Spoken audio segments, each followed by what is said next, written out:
ଛାଡ଼ିବିନି।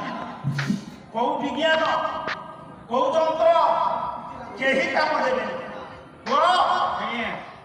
ବଜ୍ରାଘାତକୁ ଏପର୍ଯ୍ୟନ୍ତ ବିଜ୍ଞାନ ଅଟକେଇଲାଣି। ବଜ୍ରାଘାତରେ ଯୋଉ ଶହ ଶହ ଲୋକ ମରୁଛନ୍ତି ତାକୁ ଅଟକେଇ ଦେଇପାରିବ? ଚୁପ୍ ହେଇବ। ଟଙ୍କା ଦେଇଦେଲେ ତ ମଣିଷ ଚାଲି ଆଇଲା। ମୋ କହିବାର ତାତ୍ପର୍ଯ୍ୟ ଆଜି ରାଧାରାଣୀ ଶୋଇଛନ୍ତି। ରାତି ପାହିବାକୁ ଅଳ୍ପ ସମୟ ଅଛି। ଶାଶୁ ଗର୍ଜନା କଲା, ବୋହୂ କାଲି ତ ତୋରି କଥା ଉପରେ ହାଣ୍ଡି ଭାଙ୍ଗି ଶୋଇଥବୁ। ଦହି ଗୋଳେଇଲେ ମଥୁରା ହାଟକୁ ଯିବୁ।